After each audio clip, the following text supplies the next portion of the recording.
Ma'am, bakit po ito namaga?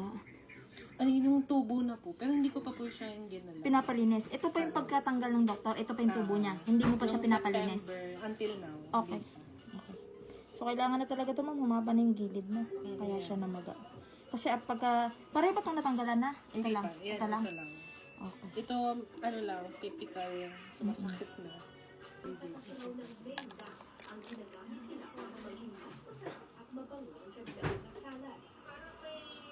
Ma'am, wala pa. Ano na yan, matanggal na yan. Kaya, Baby, kalma. Baby, kalma.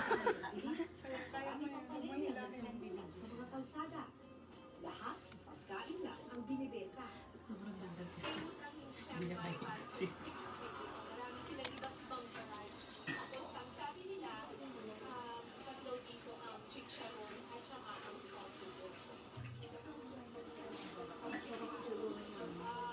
Ito na, okay na.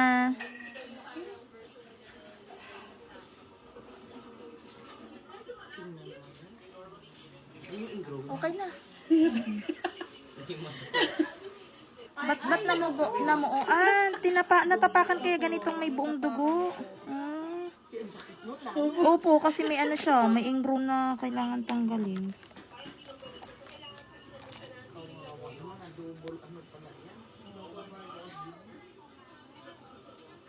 Pero mas malaki yung sa mama kanina. Ma'am, dahil mahina ang pain tolerance mo at hindi ka naman sanay magpalinis, di ko nakukutkutan yung loob ha. Pero sure naman na wala na siya. Kasi ang laki niya no. Kaya namamaga. Yung doon na natapaka. Okay, dito ako sa kabila ha.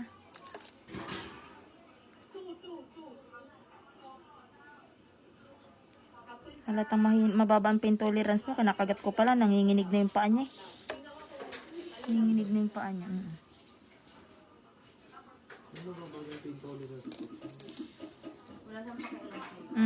Pwede ba magsampanan na lang?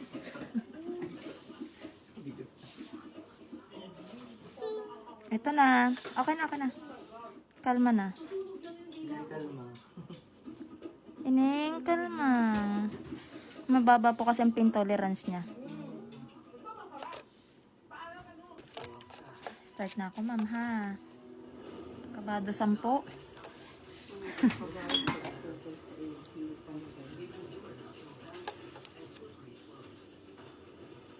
Medyo overcut ko, ma'am, ha. I-round. Di ba square siya? I-round cut ko na kasi sira na itong sa gilid. Ano? Huwag mo hilahin.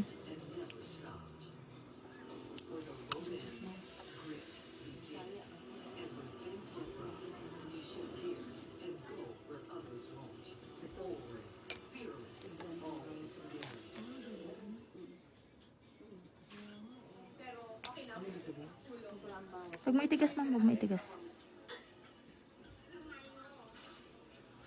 Parte na ng kultura sa Chiang Mai, Thailand ang pagkain ng mga insekto. Karaniwan ito sa mga bansang may malalawak na sakahan. Ito na po. Ay, shit! Ito yung kuko niya. Sa saka rito para pakinabangan ang mga insekto sa pamamagitan ng pag-iinto. Ito mukhang parang uod. Okay na. Ito na, Hindi ako makapokus na ako dito.